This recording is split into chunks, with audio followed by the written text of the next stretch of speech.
Okay, my name is Floyd Dew Russell. Friends call me Chub. I was born in 1936 in Munger, Michigan, Bay County, Michigan. Uh, my dad's farm out in rural Munger, 140 acres. He being the youngest in his family, he inherited it from his dad, and he gave it to his youngest boy, my brother Ben. The farm has gone right through the family from 3 generations. Constant, Art, and Ben. It's still in Ben's possession yet this year. He's doing good. He's got 3 kids. Born and raised on the farm. Went to college in Bay City Junior College in Bay City, Michigan for 2 years. Didn't compile enough credits to graduate, but had a good time. Got drafted in the Army in 1959. Became a teletype operator after I finished my basic training in infantry. Went to Fort Gordon, Georgia. Became a teletype operator. I was able to attain a confidential, secret, and top secret and crypto clearance through the 2 years of the Army. After finishing Fort Gordon, Georgia, got orders to report to New York, Fort Dix, New Jersey, and went to the Panama Canal for a year and a half. At the canal, I worked at a comm center in a tunnel under a mountain. What do you remember about the Korean War and its impact on American society during your youth? I was about 16 or 17, I think, when it started, because I was too young to be drafted. But shortly after that, my buddies got drafted or volunteered. They volunteered to go into the war, into the Army, and consequently some of them got there. And Dean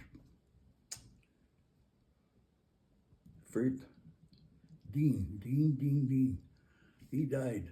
Dean somebody. Oh, Dean, oh God, what was his last name? From Indiantown. Anyhow, he got volunteered, went over there, got killed right away. Okay, I don't know very many guys that went over and got killed, but I know Dan Stein got drafted or volunteered and went over. He was my buddy. Then I was 5 years behind him. I got drafted. So I didn't have much to do with the Korean War. That's it, I guess. How was your experience of being drafted? That was something that was very emphatic. It was scared. I didn't want to get drafted because I wanted to stay home and tell my dad on the farm. But when they said, Uncle Sam wants you, I went, and I was 23 years old, so I was older than most of the guys in my unit. They were all young guys, RAs. They volunteered to go in the Army, and I was drafted, so I was 5 years older than a lot of them. And I was a lot tougher than a whole bunch of them because they were just kids, and they were. The Army taught them how to be tough. It made them tough. I didn't have to be taught. I was tough. I was in good shape. When I got drafted, I was construction work, and I was in good shape. 6 foot tall, 165 pounds, and I could kick some ass if I had to. How did being stationed in Panama during the late 1950s shape your understanding of global conflicts? I'm surprised that Jimmy Carter gave the canal back after I spent 2 years down there. But the Panama Canal Company made American. It's the only company that America has industry. The post office loses money. Everything loses money except the Panama Canal Company. And that was what Jim Carter gave back to the Panamanians in 1999. Trump's trying to get it back right now, and he looks like he's going to get it back. He's a bullheaded. I played ball down there. They loved us, Americans, because we had money and we spent it down in Panama City. I was right across the street from the Panama City. My barracks was located right on the Canal Zone border between Panama and Panama City. Had a good time. Best duty in the world.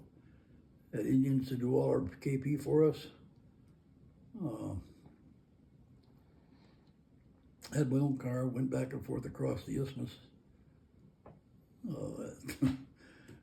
My good buddy from California was driving one day. We stopped and picked some bananas off of a banana tree. And we put them in the front seat. I had the bunch in my lap, and he said, "Give me a banana." And I peeled off a banana to give it to him. And a tarantula, oh, I swear it was 6 inches long, came out of the bunch, crawled across my lap, and went under the seat. We stopped the car and spent several hours trying to find that son of a gun. We took the car back to the barracks, and there for the 6 months after that, we never found that tarantula, but it was a big, oh, it was scary. That was a big bad animal. Just going from Colon back to Panama City. What did you do for fun in Panama? I was lucky that I was athletic, and I played softball for the Panamanian League, and I played baseball for the Army, but I was a real good ball player. And back in those days, they had shin guards and chest protectors and cups for the meals and a face mask, of course. I caught with a face mask, a cup, and a glove. And that's all I wore to catch. And I caught one of the best pitchers in Panama. His name was Lou Helsinger.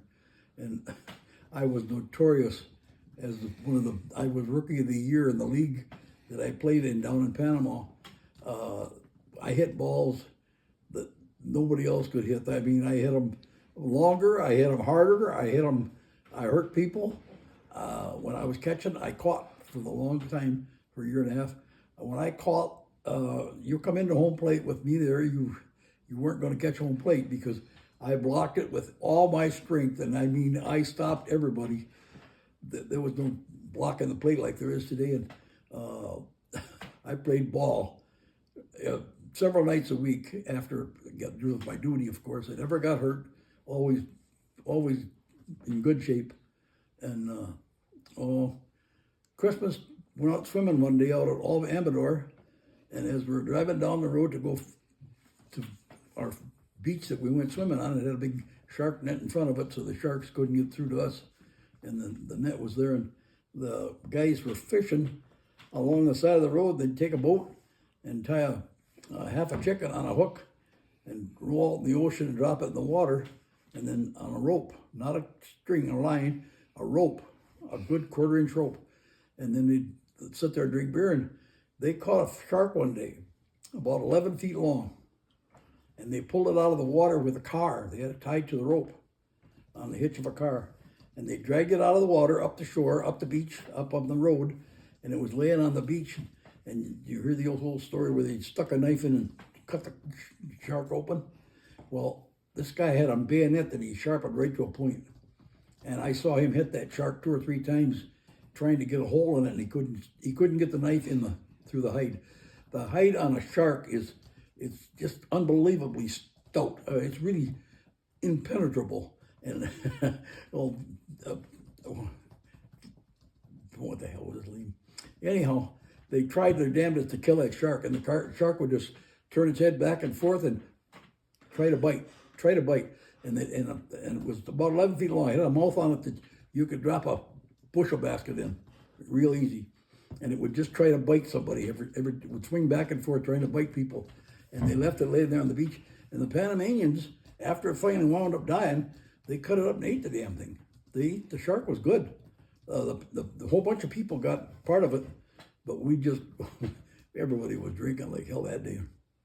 And they dragged that damn shark out of the ocean with a car. They had maybe 200 feet of rope. And when the shark grabbed that chicken, thought he had something, it had a big fish hook in it, and hooked him and started dragging. And he came out of the water. You didn't want to, but he was coming anyhow. And they pulled him right up on the road. Oh, Jesus. We went swimming straight by the sharks. How did the Great Depression influence your family's life when you were growing up? We were lucky. We lived on a farm, and we helped feed the nation as it was at that time. The people lived in the city didn't have any welfare to live on like we did. We were able to, at the end of the week, we'd kill chickens, and once a month we'd kill a cow or kill a pig, and then every couple of months my dad would kill a cow. We'd have meat in the freezer and basically in the freezer plant. We were lucky enough to, the whole family ate good because we had potatoes we grow our own self, and we ate from the stuff we grew on the farm, pigs, chickens, and cows. Had chickens and eggs all the time.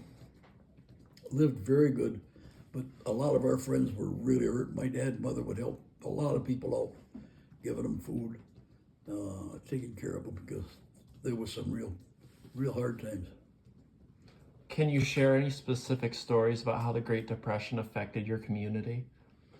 Yes, you couldn't buy a set of tires for a car. Everything was rationed. There was stamps, and we were farmers, of course, and we had access to all of these things that were needed. My dad was a real sharp guy, and we, like sugar, you couldn't buy sugar in the store, but we could because we raised sugar beets. Go to the beet plant, the sugar plant, and pick up 500 pounds of sugar, bring it home, and feed our family and all our friends with chicken or sugar, because we had access to it. My dad was, my mother and dad was really good about that. What were your thoughts on the Vietnam War while it was happening? I don't think we had any business going there, but we were there, and our government said we've got to be there. But I can vaguely remember the right after the Second World War, having POWs, prisoners of war from Germany, brought to our farm to help the farming, work on sugar beets and stuff. And my mother would feel sorry for these guys and make them food. And they had rations that they were furnished by the government, but they didn't sustain them. Like my mother would make a great big crock of sauerkraut and sausage and mashed potatoes. And when they were working at my dad's farm, they were treated the best, and they did the best. Our crops were always better than everybody else's because my mother and dad took care of the prisoners that took care of the farm. They worked on the farm. That was prisoners of war, POWs. Oh God. In what ways did the events of the Korean War and Vietnam War shape your understanding of patriotism? I guess I was a patriot before that. I got drafted, and I did the best that I could do in the Army while I was there. I got a good conduct medal when I got discharged. I attained a good high security clearance. I did a lot of work that was very, very serious work. As a comm center worker in just industrial in relay, unrestricted relay or top secret relay, and the messages were coming back and forth. I was working in a comm center, and it was a very prestigious job, but I was lucky. I got drafted, and just because of my ability to type, I got a job as a teletype operator. So I became a teletype operator, and I handled a lot of high risk, high security stuff. What was your perspective on the U.S. involvement in Vietnam while you were working at General Motors? Vietnam, wow. Like I said, we had no business being there, but our government got us into it. I was working at the plant, so I guess I was just farming my own farm and trying to get by. But I had a lot of friends, but some friends that went to Vietnam, Korea, and in Vietnam both that didn't come back. Tough deal to know somebody that went over there thinking they were going to win the war and come back to locks. Not a very good feeling. How did the civil rights movement in the 1960s influence your workplace at General Motors?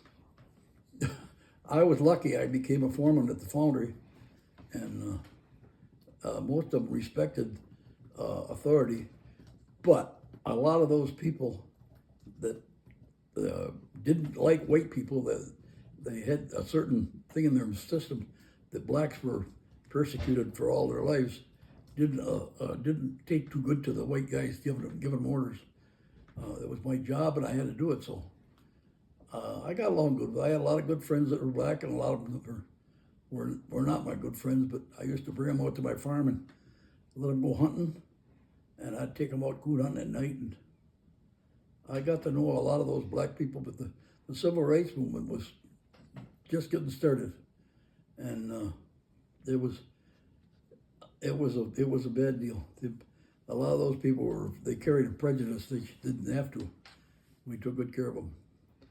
What were your opinions on the civil rights movement for African Americans? My opinion is that we've been over backwards to make their life better, but a certain amount of them hated they thought they had more coming. They think they need reparation, and I don't think that's necessary. They're not the ones that were in slavery. Their parents or grandparents were. But these guys think they got something coming because their grandparents were enslaved, oh yeah, the drinking of the white water faucets down Florida and south, bad deal. How did your relationship with your African American coworkers evolve during that time? I got along good with a lot of them, but several of them, they called me very bad names. I called them bad names, but at that time we could get away with it without going to jail or getting killed. But I had a lot of them that were threatening me to gonna kill my ass or make my life uncomfortable. And I used to tell them, come out to my farm. If you want to go hunting, I'll take you hunting. If you want to give me trouble, I'll make that one promise to you that I got guns and I know how to use them. And I don't care what I shoot. Did you have any personal experiences with African Americans? Did you have any close friends? Oh yeah, got a lot of good friends. They used to come out and go. George Webb used to bring his car out and go hunting every two times a week when it was right coon hunting. And I had a couple of black guys that didn't like me too much, but I killed raccoons whenever I saw them, and I gave them the dead coons, and they thought I was a good guy, just for giving away a dead raccoon. Did you have any personal experiences with black women in the workforce? I don't know what year it was, but many years ago when I was a foreman on third shift, they told me tomorrow night I'm going to have a black lady come to work for me. And on any given week or during any given work period, you can expect on Friday or Monday, 1/3 of the workforce was absent from work. They just didn't have to come to work. They figured if they worked the reason they worked 4 days a week was we found out they couldn't live on 3. So when I was working that night, my boss told me he brought this woman in, and I was right at my desk, and I turned around to look at her, and Olivia Ferris was her name. I turned around and looked, and she was the most beautiful woman that was any place. She was really gorgeous. And I put her to work out on the line with all the black guys that I had working for me. And my attendance went skyrocketed. Right from that day on, everybody wanted to come to work because Olivia was there. She could smoke a cigarette, do her job and 2 other people's job, and bullshit with 2 or 3 people at the same time, and everybody loved being at the work because Olivia was there. Olivia became my good friend through the years that she worked for me, and then she got transferred from the cleaning department to the core department, and she didn't like the core department. So she said, she come to me one day and she said, they're going to transfer me back to the clean room. So she was happy. I had an office job then. I was working absentee control after I became a foreman, and she come into my office and she said, DeRussell, you got to help me. They got me working for that Gabby guy, and he can't stand me. He's going to fire me or I'm going to quit. And I told her, I said, I knew her and I knew Gabby. And so I went to work, got her lined up to go back to a job that she could do in the core room, and got a person that was in the core room to come back and work in the cleaning room. And when I did that, I did it without anybody's approval. No personnel, nobody. And it was all against all the rules that I did this. And to this day, Olivia is a great friend of mine, and it saved her from quitting her job and we're losing a good employee. She worked perfect attendance for years and did every job she ever did.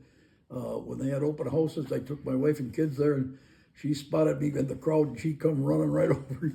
She was my good friend for all these years, and she still is. Olivia Thomas. Now, how do you think your experiences during the civil rights movement influenced your role as a foreman? It wasn't. It wasn't. I guess it wasn't involved in relations, sex or uh, not relations, uh, racial problems. Uh, I got along good with the black people. I got along good with a lot of white people. I became uh, an absentee control coordinator after being a foreman for 15 years or so. And with my good work record, I became a coordinator for the absentee control department. And that's when a lot of the bad colored people didn't like me because I was right in their case when they took off too much work time from work. Absenteeism is a big problem in industry. And I advocated that the union has got to wake up to the fact that these people have got to come to work more often. We're paying their retirement, their insurances, and all the things. And if they don't come to work, we're not making any money off them. And the union today, everything that I advocated all those years, they're doing it today. Exactly like I said, several of my old adversaries that were committeemen and shop committeemen years ago have called me since and said, you were right. These guys they would have been fired in 5 minutes back then, but they were able to keep their jobs because the union was so strong at the time. But now the unions had to back off.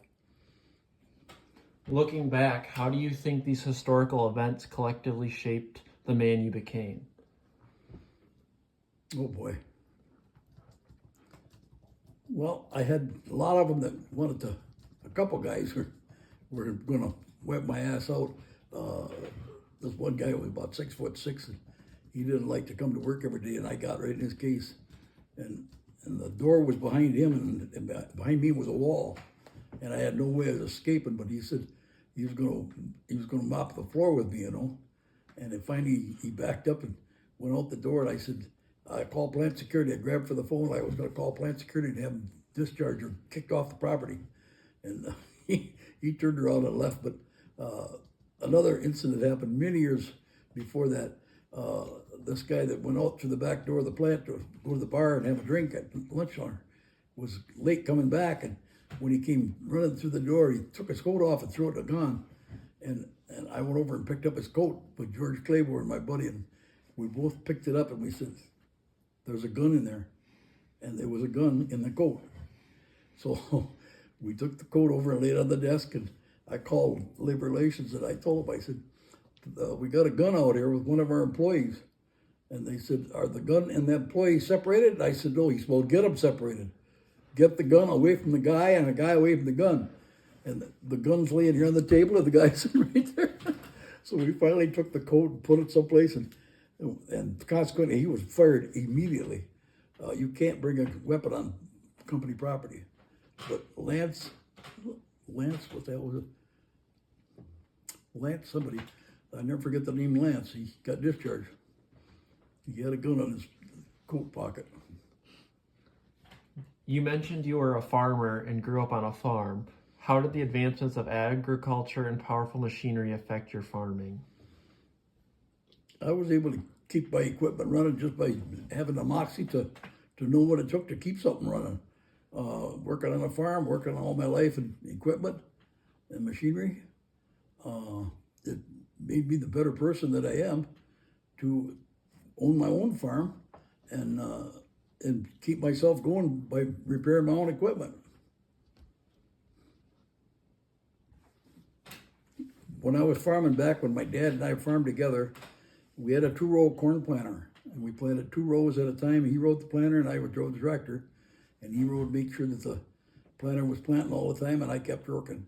And then all through the years, we kept getting more and more. So he went to a 4-row planter, and then when I got my own farm, I started with 4-row equipment, and that was a big thing at the time. I could plant 4 rows at a time, and then after the several years of that, they start going to 6 rows and 8 rows and 12 rows, 16 rows, 20 rows, 24 rows, 32.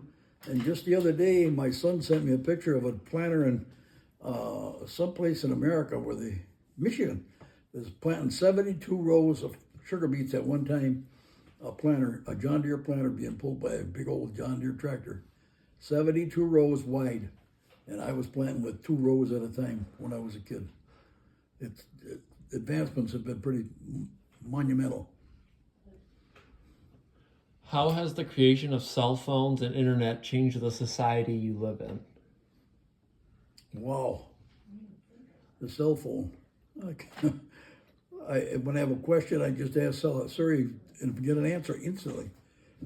When we were kids, we had an old phone in our house. It was a party line, and you turned the crank to make it ring. And our ring was 18F13. 13 was the ring.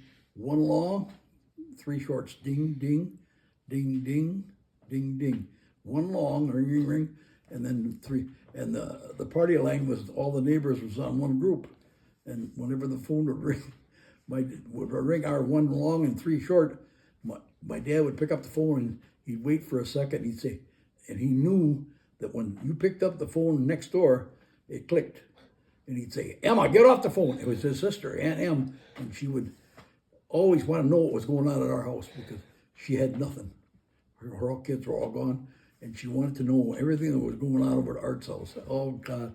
And Aunt Em would pick up her she knows in on everything that happened at our house, just listen on the phone. Oh, God. And my dad and her would fight like hell. And she was oh, boy. Aunt Em would go out in the morning and feed the pigs.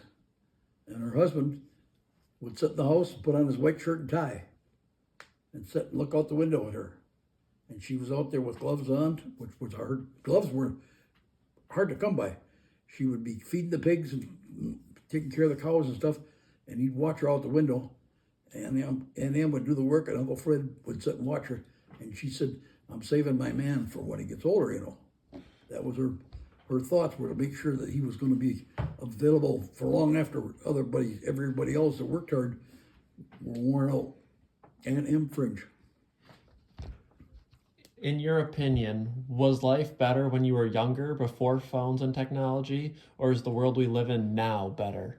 Oh, I would say it's better by far now. It was good back then. I made $2 an hour, and I thought I was rich. Now you can make $2 in 5 minutes. Kids are making more money babysitting than we did working years ago. I made $2 an hour at the foundry for years, and my wife thought we were rich because things didn't cost like they do now. And something that cost a nickel back then cost $2 today, but you don't have the $2 that it needs. Back then you had more than the nickel. So you were ahead of the game by having a dime when everything costs a nickel. Today, everything costs $5, but you ain't got $20 to pay for it. You only got $2. So you're actually further behind than you are now that without the money that you had back then and for what the ratio. It was just, it was good that we lived like we did back then, but it's different today because you can buy a loaf of bread for $1.50, but back then a loaf of bread cost a nickel. But everybody had a dime. They didn't need the nickel. Today, a loaf of bread costs $2, but you got $2 to pay for it. What event in your life do you think had the biggest impact on you as a person? Building my own house, getting married, having my own farm. I was lucky in all them respects because I was able to buy the land, and I didn't at the time. I followed along. It didn't agree with a lot of things that I did. I bought 50 acres of woodlot, and when I told him I was going to buy that woodlot, he said, "Well, I was crazy. You don't buy that woodlot. You go out and buy yourself a nice piece of front." Look, I love you out there. And he said, "Don't go out and buy that frog pond. Go out and buy yourself some good land." So I bought it anyhow. And today it's worth untold. When I paid $4,000 for 50 acres, today it's worth $500,000. This 50 acres is worth $500,000. That how much is the percentage? I can't even calculate it because what I paid $4,000 for is now worth $500,000. That's a large growth in valuation. I don't know whether it's good or bad, but I'm sure that it's got to stop someplace. You can't have a piece of property go up and up and up in value and just keep going. It's got to stop someplace. Farmland is astronomical compared to what my stepmother-in-law and my father-in-law, they sold their farm over by Chesaning for $25 an acre during the Depression because they didn't have $25 to keep it. Taxes were running, even if a dollar per acre on taxes would have been more than they had because they didn't have a dollar. They sold the land for $25 an acre, 40-acre farm. And it's gone up in value so bad now and it's going up every day. That the farmers claim they ain't making no money, but the land keeps going up because they want it. Well, if they ain't making no money, why are they buying it? What? It's a confused issue. Tell me about it. I can't figure it out. I own a 100-acre farm, and I could sell it for probably a 500. Let's see, 100 acres is going to be close to $10,000 an acre. How much is that? $1 million? That's $1 million. If I sell it now, I just talked to a counselor the other day. He said, if you sell it now, you got to pay so much property gains, capital gains. And if you wait when you sell it after you die, which I ain't going to do much after I die, then it'll be sold. Then the tax that goes in the trust, it's going to be paid for. There'll be no taxes on it. That's the one thing that we don't know. I didn't know that by selling while I'm alive, I lose money.